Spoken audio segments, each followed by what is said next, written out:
Dumnezeu să binecuvinteze. Mare putere are rugăciunea celui neprianit.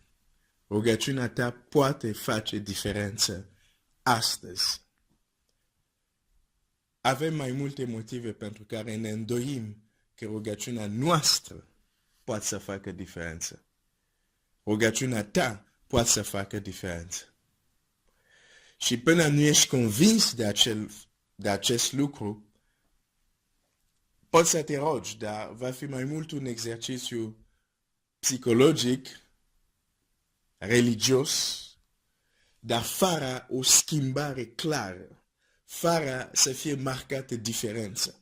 Eu nu vreau să mă rog doar pentru că mi se spune că e frumos, eu nu vreau să mă rog doar pentru că un creștin bun se roagă, nu sunt interesat de astfel de rugăciune. Vreau să mă rog pentru că rugăciunea mea face diferență, altfel este o pierdere de timp.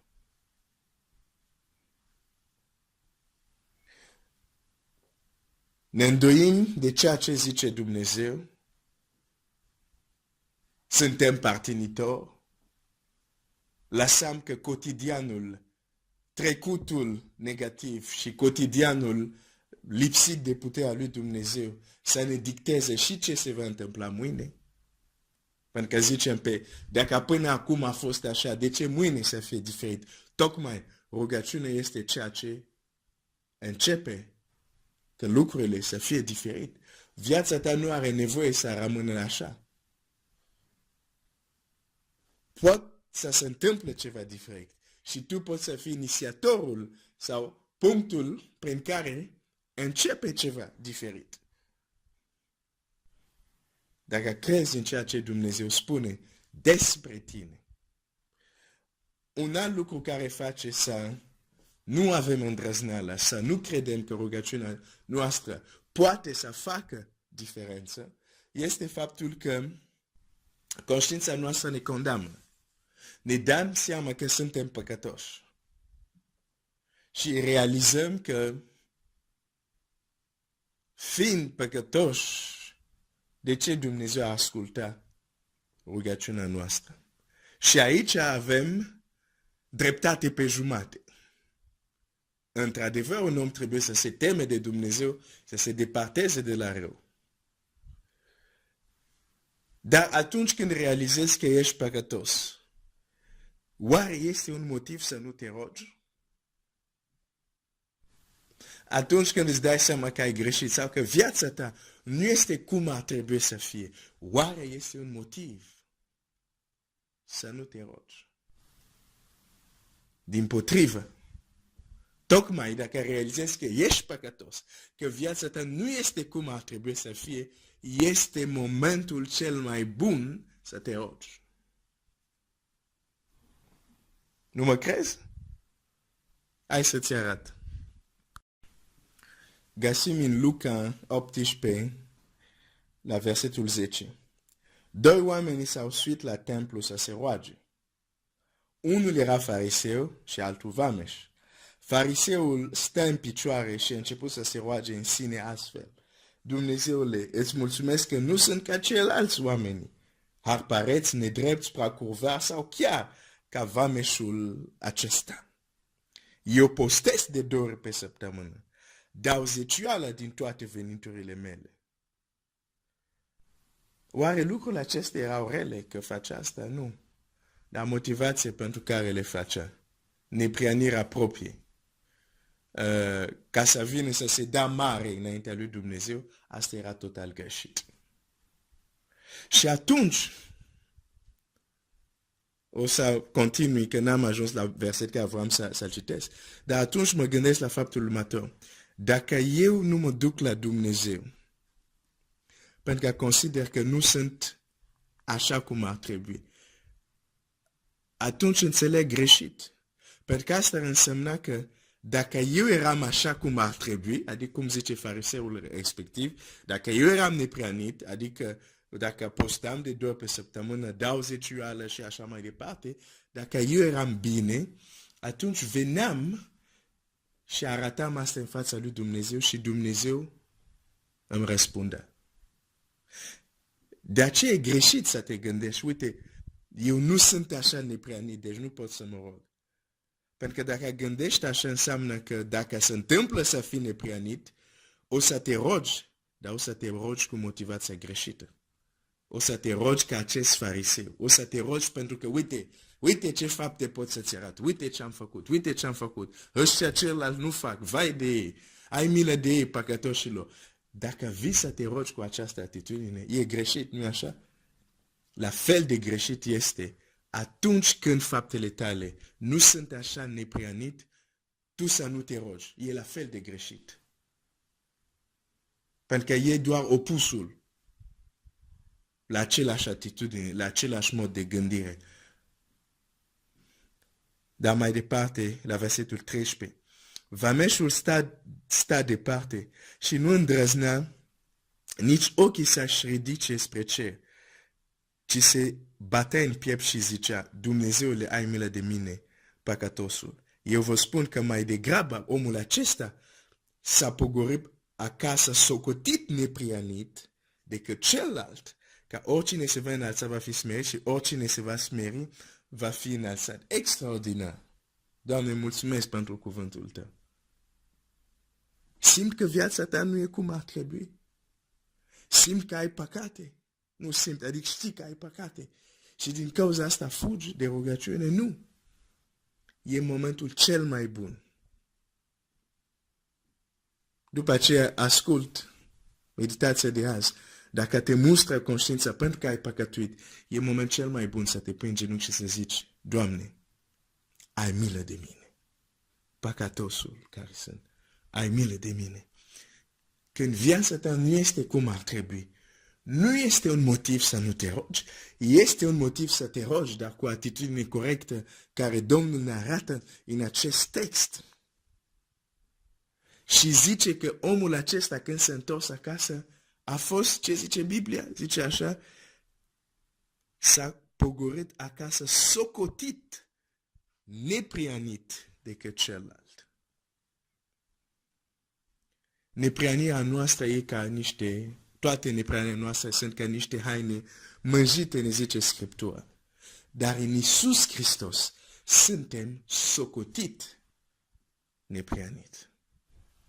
Și astăzi mai citesc un alt text, sau de fapt îl știi, în Ioan care ne spune, dacă nu avem păcate, dacă zicem că nu avem păcate, mințim, suntem mincinoși. Verset 1 Ioan 1:9, dacă ne mărturisim păcatele, El este drept, El este credincios și drept, ca să ne ierte și să ne curețe de orice nelegiuire. Dacă zicem că n-am păcătuit, îl facem mincinoși și cuvântul lui nu este în noi. Deci problema păcatului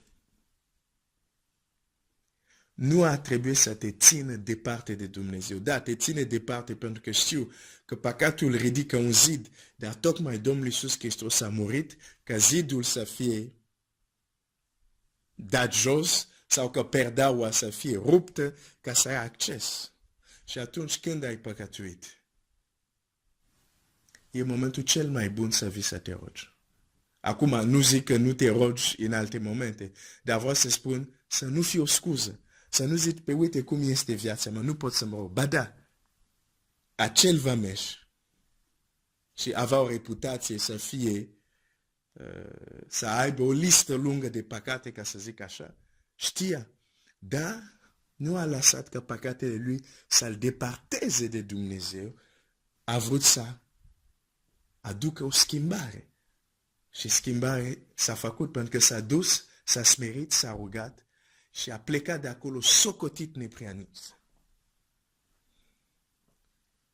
Prin credință suntem socotit neprianiți, prin credință în Domnul Iisus. Și aici trebuie să credem cuvântul lui Dumnezeu, nici de cum vreau să încurajez că oamenii să trăiască în păcat, dar cum zice Pavel, pe atunci dacă harul s-a mulțit, oare hai să mulțim păcatul? Nici de cum. Nu este vorba de asta. Dar dacă zicem că nu avem, suntem mincinoși. Și nu lăsa că lipsă de neprianire sau viața ta care nu arată cum ar trebui să te țină departe de Dumnezeu, nu. Vii în prezența lui Dumnezeu. Roagă-te, smerește-te, cere lui Dumnezeu iertare și putere să trăiești o viață transformată. Chiar dacă deocamdată ți-e frică să te rogi, nu crezi că rugăciunea ta poate face diferența, pentru că te acuză conștiința ta, te acuză viața ta. Du-te înaintea lui Dumnezeu. Nu numai că cere iertare, dar roagă-te, Doamne, dă-mi putere să trăiesc o viață transformată. Dar din nou, chiar când Dumnezeu ți-a dat putere să trăiești o viață transformată, faptele tale bune nu veni să te dai mare înaintea lui Dumnezeu, să spui, uite, Doamne, am făcut asta, acum ești obligat să mă ascult. Ar fi total greșit.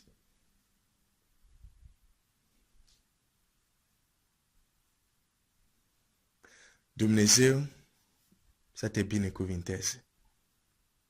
Rugăciunea ta poate să facă diferență astăzi. Cum ar trebui? Simți că ai păcate? Nu simți, adică știi că ai păcate. Și din cauza asta fugi de rugăciune? Nu. E momentul cel mai bun. După aceea ascult meditația de azi. Dacă te mustră conștiința pentru că ai păcătuit, e momentul cel mai bun să te pui în genunchi și să zici, Doamne, ai milă de mine. Păcătosul care sunt, ai milă de mine. Când viața ta nu este cum ar trebui, nu este un motiv să nu te rogi, este un motiv să te rogi, dar cu atitudine corectă care Domnul ne arată în acest text. Și zice că omul acesta când se întors acasă a fost, ce zice Biblia? Zice așa, s-a pogorât acasă socotit, neprianit decât celălalt. Nepriania noastră e ca niște, toate nepriania noastre sunt ca niște haine mânjite, ne zice Scriptura. Dar în Iisus Hristos suntem socotit neprianit. Și astăzi mai citesc un alt text, sau de fapt îl știi, în Ioan care ne spune,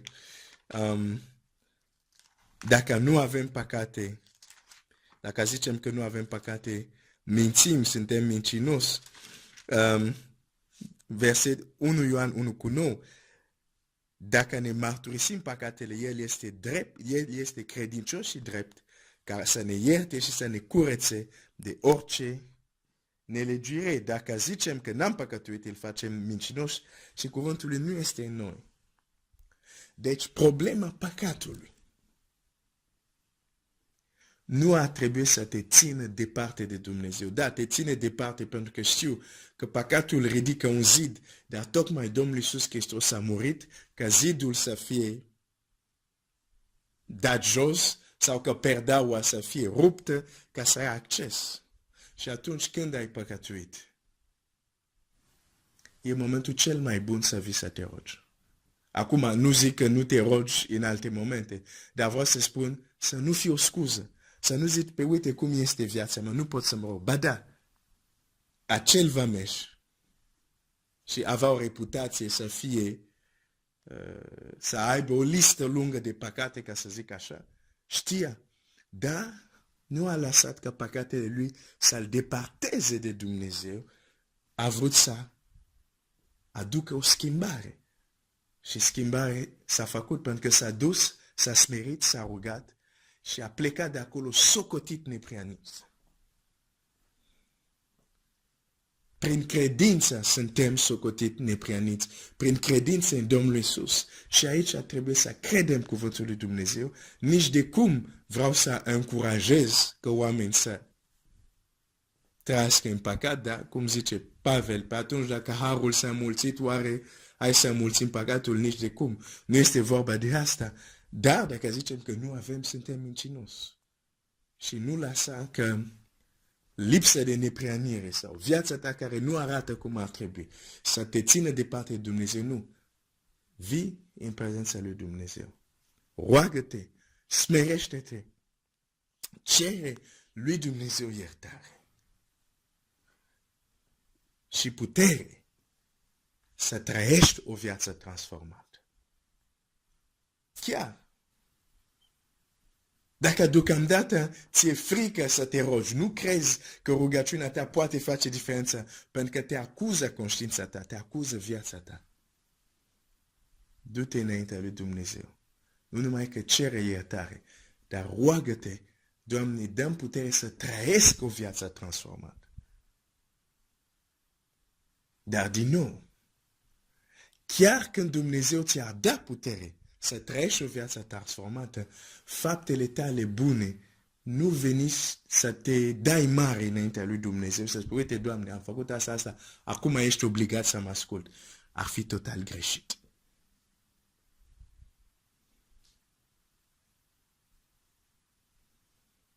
Dumnezeu să te binecuvinteze.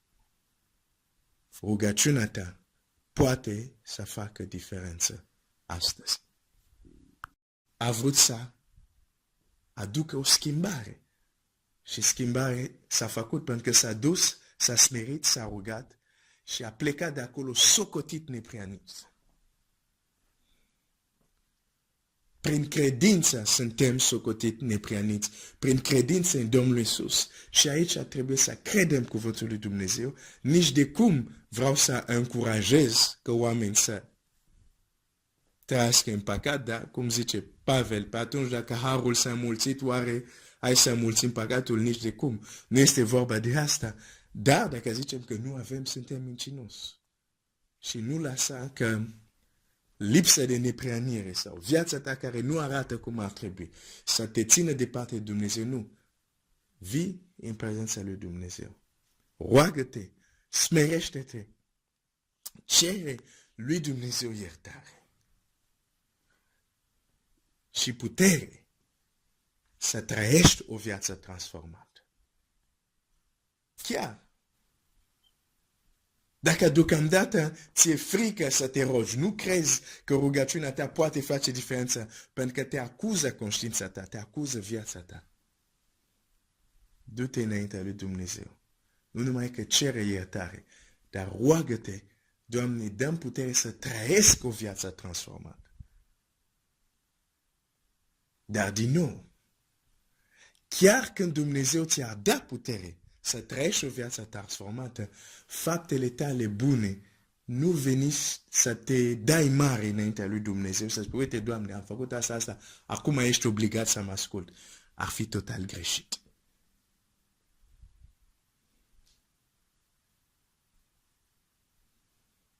Dumnezeu să te binecuvinteze. Rugăciunea ta poate să facă diferență astăzi. Te face diferența pentru că te acuză conștiința ta, te acuză viața ta. Du-te înaintea lui Dumnezeu. Nu numai că cere iertare, dar roagă-te, Doamne, dă-mi putere să trăiesc o viață transformată. Dar din nou, chiar când Dumnezeu ți-a dat putere să trăiești o viață transformată, faptele tale bune nu veni să te dai mare înaintea lui Dumnezeu, să spui, uite, Doamne, am făcut asta, acum ești obligat să mă ascult. Ar fi total greșit.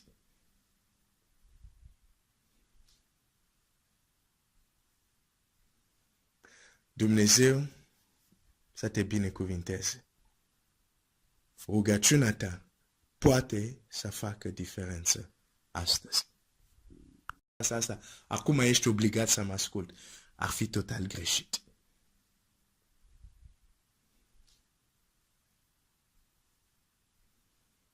Dumnezeu să te binecuvinteze. Rugăciunea ta poate să facă diferență astăzi.